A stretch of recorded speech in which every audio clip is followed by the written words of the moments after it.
Where it's like, anything that you make, man, I want it. Well, I think you got to start with something a little more basic, but also a little deeper. And I think you're doing that. You're bringing people's dreams to life. Yeah, it's not trying to sugarcoat it either. It's more just analyzing it for what it really is. And there are so many jobs out there that I think people don't realize just what it is they're actually doing. Yeah. It's like, I do IT a lot. Am I fixing somebody's computer? Or am I fixing the means for them to connect with the entire world so that they remain a stable person? Right. And sometimes that's their livelihood, and sometimes that's their social life, or sometimes it's their fun. Yeah. But any way you put it, like, the reason you have a job is because it's important to somebody for some reason, right? Whether it's building a thing that they've had in their imagination for 10 years and they finally have the means to do it, or, being able to FaceTime with their family, who lives halfway across the world. Yeah, absolutely. It's so important, I think, for us to really stop and think about what it is we're actually doing. Mm-hmm. And I think if you're out there and you're going, I'm not making the world better because I'm not carrying that M4 or whatever it was you were carrying at the time. We were on 240, right? What'd you carry mostly? Saw. You were a saw gunner, right? No. I carried an M21 for a while. Okay. And then the M4. Yep. Tankers get to carry the M4, the 9mm, and the 240 and the 50 cal all come with it, along with the cannon. But that's always extra. It's just being extra. Just because you're not doing that, you're not jumping out of the plane, carrying your Mark 21 into hostile territory, taking away eliminating that thing that's making your buddies die. Because that's how we think of it. It's just math. It's like, there is something killing my buddies. Let's fix it. Right. Right. And that has a huge impact because, like, your job is tremendously impactful because you're saving life or preventing the loss of a life. Yeah. Or taking a life. You're literally a hero. What you do matters. You have the power of life and death at your fingertip. Right. 7 pounds of pressure is all it takes for that trigger squeeze. Yeah. And somebody's life just ended. Somebody's world ended. Somebody's father died. Somebody's kid died. Because we had some shitty situations with kids running out and setting us up for some shit. And when you go to college, after all that, you're human again. You're sitting in the classroom and you're looking around at these people that think the world is ending because they're on the edge of a C- in their class, and it's like, what the actual F? Yeah, because you're still used to getting more. You're becoming mortal again, or becoming civilized. Yeah, socialized. I think socialized probably works. Yeah. You're coming down from the high of that importance of every day. Like, my job is incredibly important to the drone of civilization. Yeah. I think looking at that now, we had to go through training to be able to go save the world, right? Or fuck up the world, whatever we were doing that day. Yeah. That's what school's supposed to be, is giving you the tool set to go save the world. But it looks so different. It's just really hard for it to connect with people who have done it in such an intense way. Right. But it is a perspective shift. We're all connected. We all matter. And if you don't feel like you matter, take a good hard look at what it is you're doing. There's a lot of people out there that are deliberately making the world worse. If you're one of those people, yeah, we should probably have a talk. Especially if you really don't want to be that person. If you really don't want to be that person, it's like, okay, well, now you're already better than the person that's doing it on purpose for fun. Right. You're worth having in the world. We need more of you. Right. You're not a sociopath. We're on the right track. Yeah. Well, or you might be, but at least you're a high-functioning one, and you don't want to cause unnecessary suffering in the world, right? I'll take that. Sherlock's that. The BBC Sherlock, great example of that. He has no reason intellectually to be a good guy. He just chooses to be it. Right. I'll take that. Yep. Let's start there. We'll figure out the why later. But with as dark as the world is getting, we need every single one of those people who are choosing to at least not enjoy making it worse. We're still doing combat. It's civilian version. It's so different. Psychological warfare. Yeah. More than physical, I think. Well, you were in counterintelligence, so yeah, you were seeing some of that. Yeah, a lot of it. How does that apply here now? Does it help you? Do you feel it gave you some tools in working and moving in society? Maybe in terms of understanding a little bit more about people, where they're coming from, a little more on the insight side of things. Okay. Reading? Try not to use it as manipulation. Right? But yeah, I mean, you still matter to somebody. Your life is making a difference in somebody's world. And I think that's an incredible thing to remember, even if you feel like your job is not important, or what you do is not important, or you have no impact on anybody, or whatever. Somebody cares about you. And, if you're feeling that way, do something about it, Absolutely. Absolutely. And then also, we're going to know so many people in our life. And they're going to know so many people in their lives. And there's such a ripple effect there, especially we're in an age of technology now. There's no limit to how many people you could know today. Right. It's insane. I have 500 Facebook friends. So if I were to fire up a party, 500 people would show up. Maybe, maybe not. But the idea there is, on some level, they see at least one post of mine. What's that post going to do for them? I had to start asking myself this. It was like, what do I want it? If I could tell anybody anything, what would I say? I don't know. But I know a lot of really cool people that are doing some great things. I'll get them to say it instead. And that's where this ended up.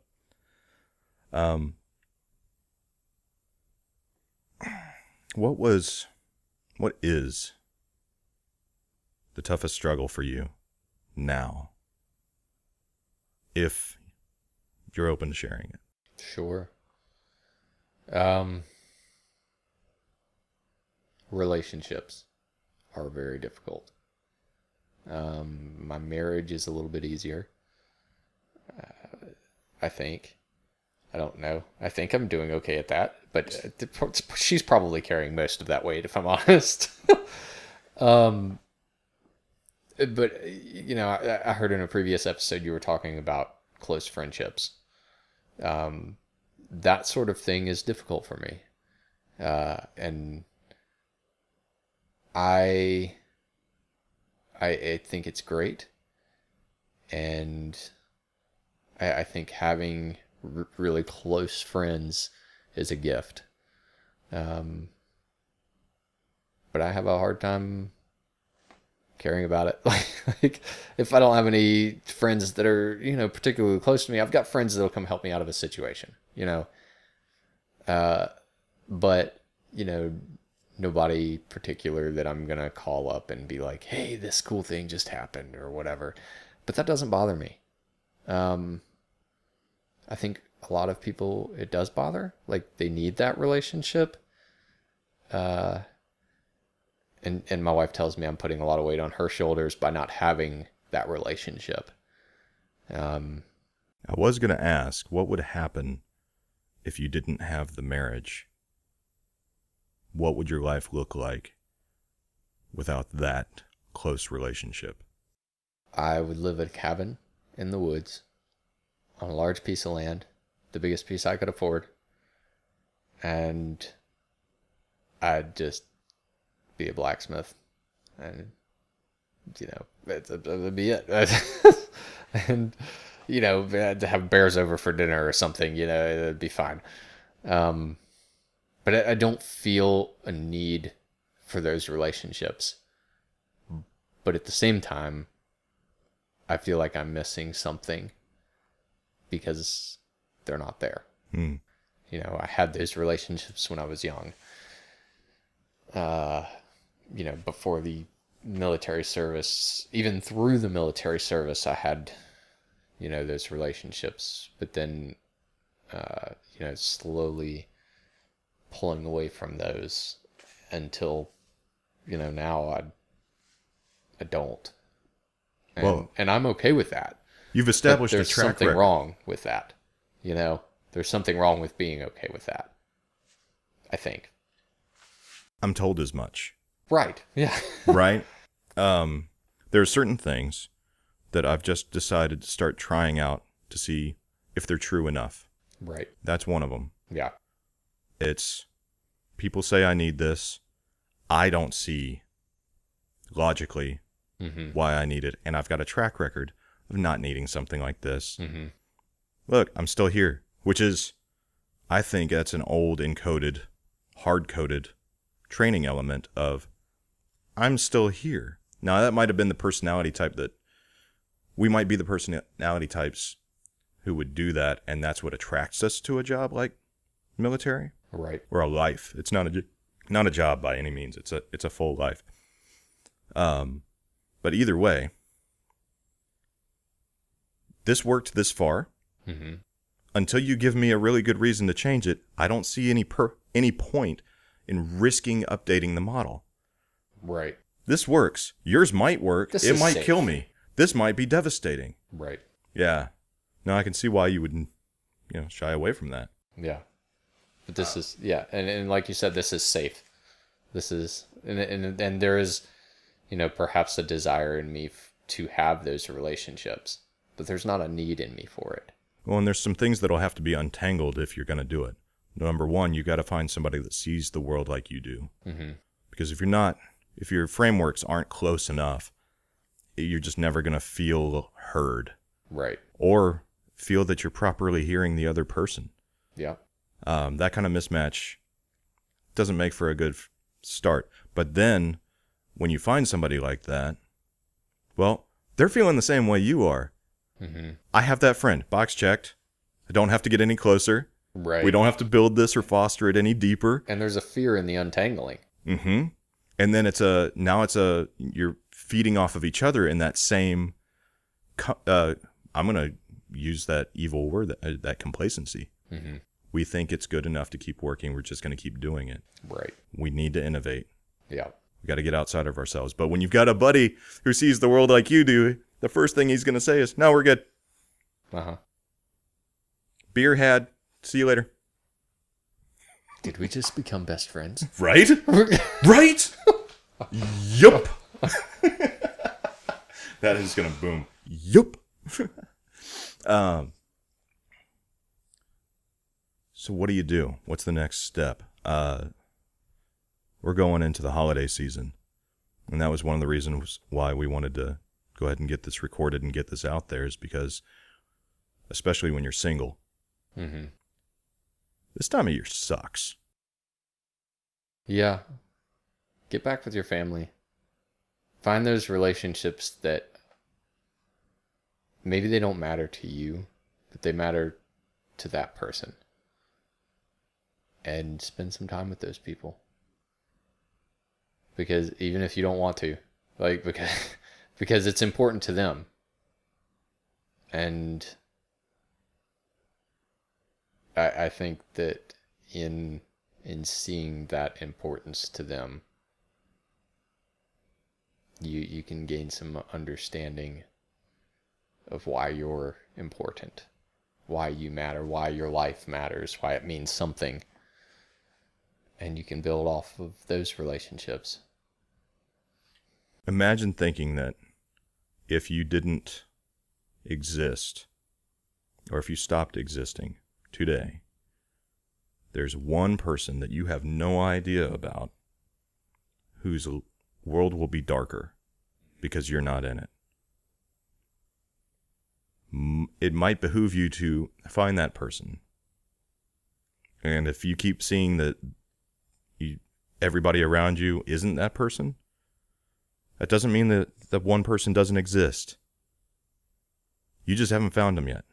It might be the cashier that she thinks you're hot, puts a smile on her day, and then she goes back to her 3 kids that she's working double shifts for, and just every day her life is a freaking battle, and you're that one ray of sunshine that she gets when you come in and get your coffee. Right. You never know. Yep. It takes so little to keep people from falling off of the ledge or jumping off of the ledge. What if you could find one thing that stops somebody from crossing that ledge tomorrow? And here's where I'm might get a little cold and dark. But Yeah.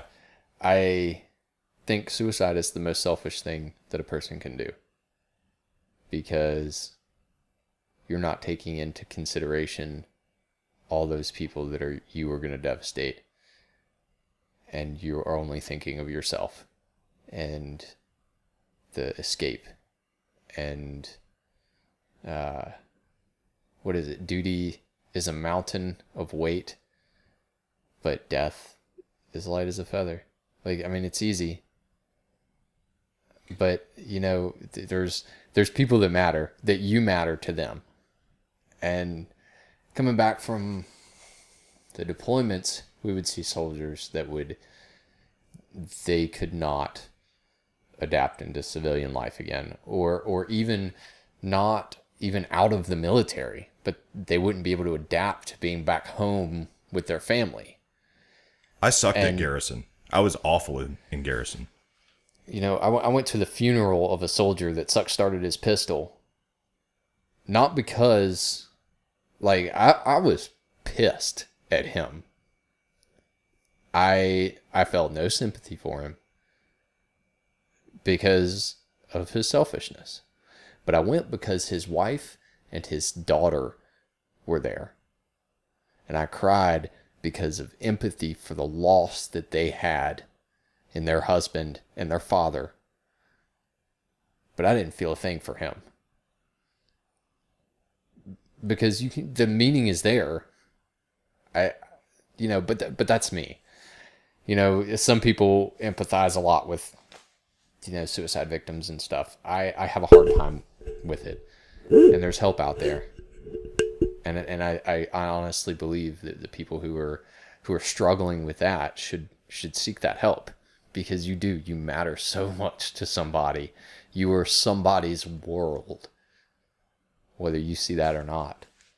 So there's a lot of people out there, I think, that are listening or watching who are at that point where, you know, your situation dictates your vision. I don't know if you've seen the experiments. It's so cool. If you're not looking for a certain thing, or if whatever you're aiming at doesn't include a certain thing in its framework, you actually don't see it. Oh yeah. And I see people facing so much tragedy in their life, so much malevolence, or carrying the weight of knowing how they've hurt people and enjoyed it, who think maybe this would be the one good act I could pull off as I am now. There's I'm not saying everybody gets there, because we've seen, right, you know, suicide is such a complicated topic, and there's so many different variables involved. But it seems that eventually, in most cases, the act is seen as heroic for the family around. Yes, it's going to hurt, but it's not going to hurt nearly as much as me staying here and continuing to make their lives hell. Not just because of my stupidity, but because there's a part of me that really likes fucking with people. And you start seeing yourself as the enemy that you once swore to defend innocent people against. Right. The only reason I'm here is because my gun that never misfired that night. I woke up. As far as I can tell, I don't know what happened. Last thing I remember, trigger squeeze. I woke up on the floor, gun over there, and I was still here. I don't know if God put his finger in the barrel. I don't know what happened, but still here. And that's where I was. That was, life is so meaningless. Mm-hmm. From an intellectual perspective, who am I to make any kind of impact on the world? And who am I to, who is out there to be able to even say what is actually positive? If we look at pure evolutionary science, it's just survival of the fittest at the end of the day. Mm-hmm. There's no need for a moral code. Right. All that does is kind of sustain the species. There's some reaches there for an emergent morality, and I think they've got really good grounding and they're on the right track for trying to build it up. But morality seems to me a remnant of the spark of divinity from when God breathed us into life from the dust. Mm-hmm.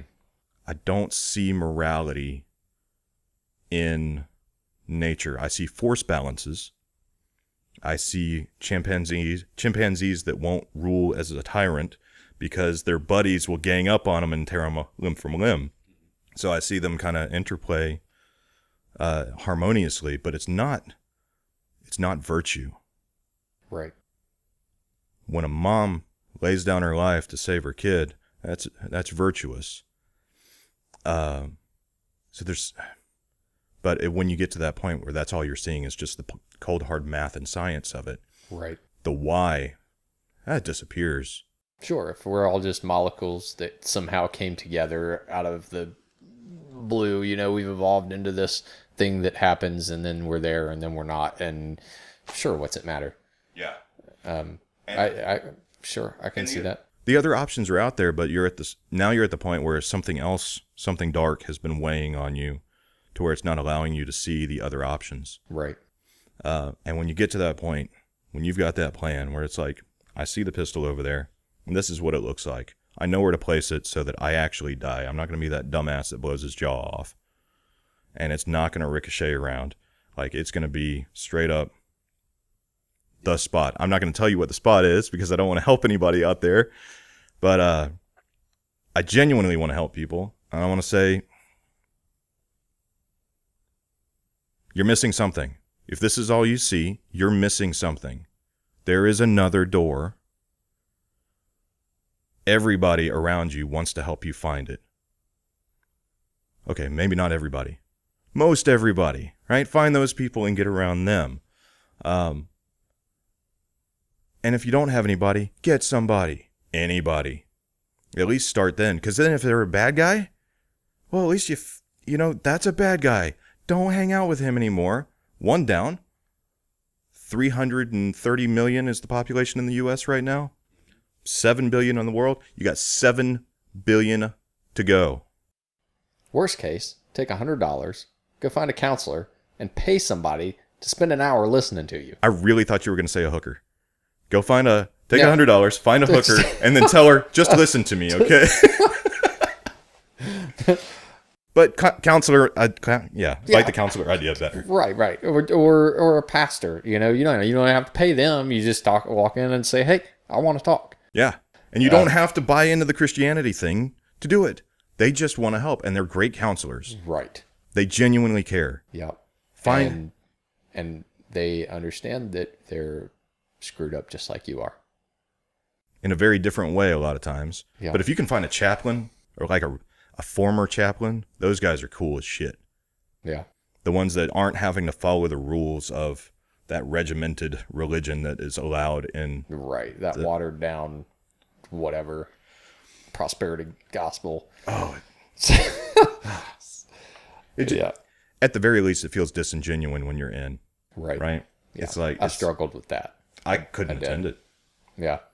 And it was to my detriment, because at the very least, a group of people getting together for an hour a week to think about on what could be good and virtuous, that's very beneficial. Right. Even if it's bland. Mm-hmm. Yep. So, where have you gotten on that? I feel like we all seem to hit that point at some point where it's so dark, you're seriously considering I